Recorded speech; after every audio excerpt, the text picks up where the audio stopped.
Good morning, good morning, good morning. I'm Thomas Ray. I'm the lead pastor and founder of the Rock School of Ministry, where we are seeking to expand God's kingdom one student at a time. For those interested to learn more about the Rock School of Ministry, please visit our website at www.therocksom.com. That's www.therocksom.com.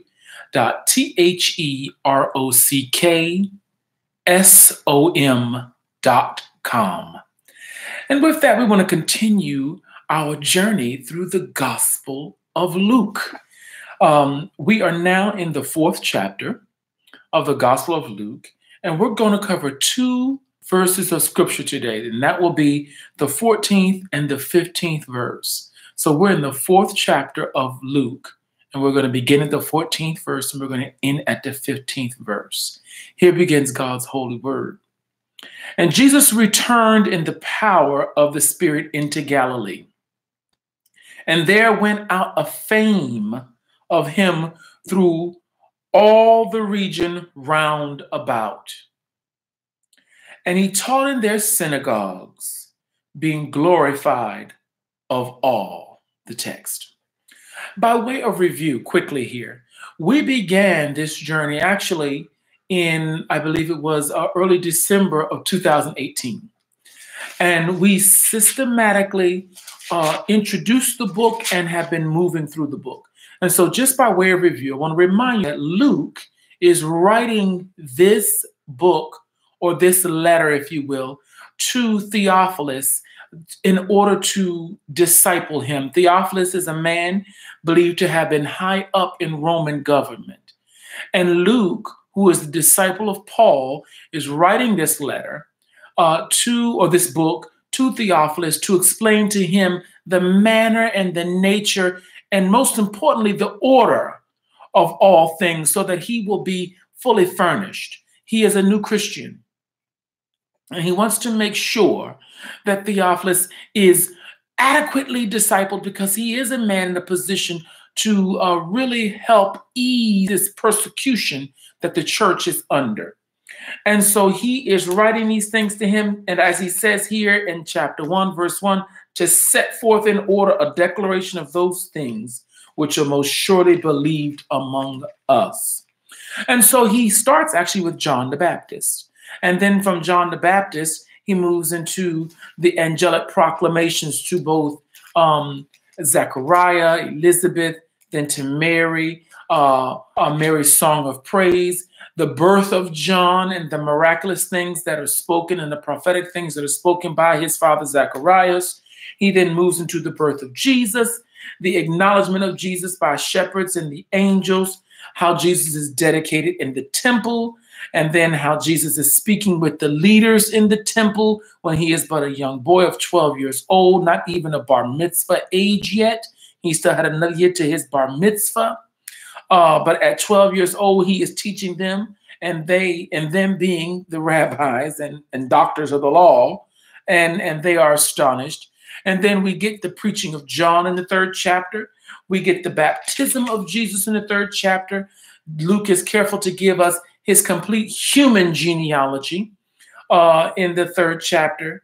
And then we come to the fourth chapter, where we entered into the temptations of Jesus after his baptism. And now we are here. And it says that he returned. So after the temptations, the three temptations that we've already covered, he's returned full of the Spirit. He returned in the power of the Spirit to Galilee.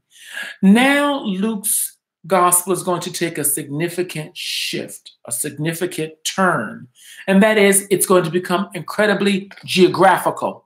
And it is important as a Bible student that you pay attention here, because we will see, and Matthew does this very detailed, and even Mark to a certain extent, but Luke is very, very careful to ensure that the disciple, Theophilus, a man high up in Roman government, understands the geography, because that would matter to Theophilus, as well as the socioeconomic nature of the region that he's in, as well as the socio-political stratosphere.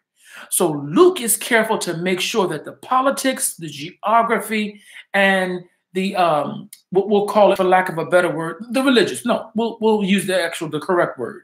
The religious hierarchy is well documented. So what he's doing here, after Jesus has gone into the wilderness to be tempted, Luke turns and he says, Jesus returned in the power of the Spirit into Galilee. He went home. He went to his home region. He will be called a Galilean, the prophet Isaiah said. He was from Galilee. Now, he is fully God and fully man. He is of the children of Judah and of the priestly lineage. That's what was so beautiful about Luke's genealogy. Not only did he take it all the way to Adam and prove that Jesus is the Son of God, but he also shows us in his genealogy that, which is Mary's genealogy, that comes from a priestly lineage as well. So Jesus was both prophet, priest, and king. He was it all. He was everything. He was the perfect sacrifice, untainted. He's the son of David, but not through Solomon, because that line had been cursed. He was through Nathan, Solomon's brother. But we come here and he goes back to Galilee. And so Galilee is not your elite area. Galilee is a fishing region because it is on the Sea of Galilee. So Galilee's main commerce, the source of its economy, is marine life, the fishing life, the transportation of goods across the sea and back and forth. So it's a thriving place, but it is not an elite place. And Jesus goes back to Galilee, and he's full of the power of the Spirit. And Luke says here, and the fame of him went throughout the region. So Jesus had a name, and his name was associated with what he was doing. What was he doing? This fame that went throughout Galilee, he was known in Galilee. He was big time. What is he known for in Galilee? Verse 15, he taught in their synagogues. Notice Luke says in their synagogues because he's talking to Theophilus. So Luke is making sure that Theophilus knows that Jesus is a Jew and that he is teaching in their synagogues and being glorified of them all. When we look at this word glorified in the Hebrew, it means exalted, magnified, spread abroad. In other words, not only is he known throughout Galilee, but what he is known for, he is spoken very highly of. He's teaching. He's teaching.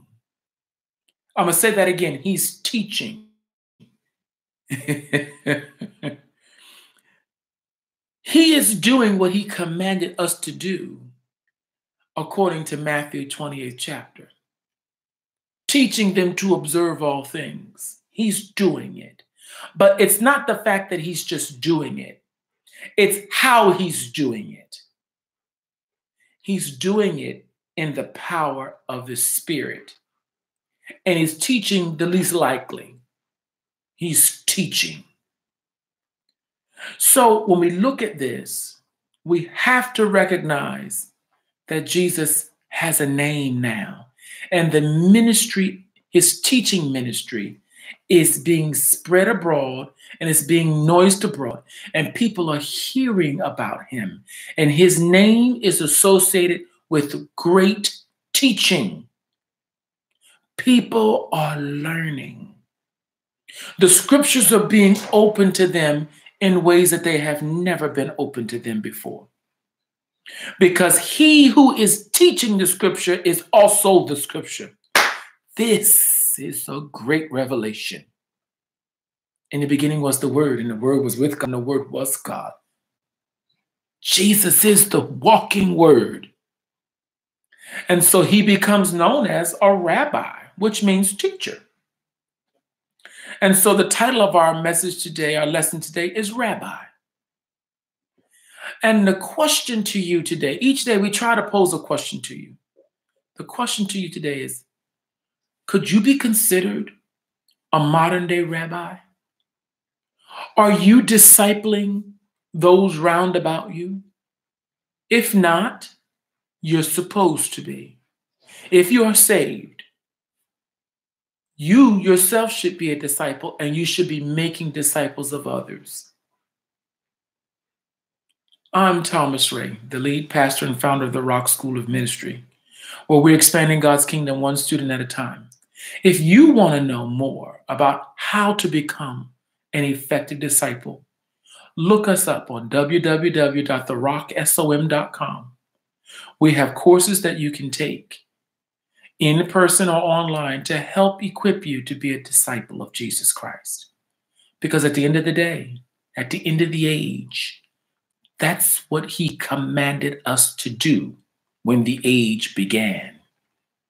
Are you doing it? Join us again tomorrow for another broadcast of Morning Manna. God bless and keep you, and have a wonderful week. Bye-bye now.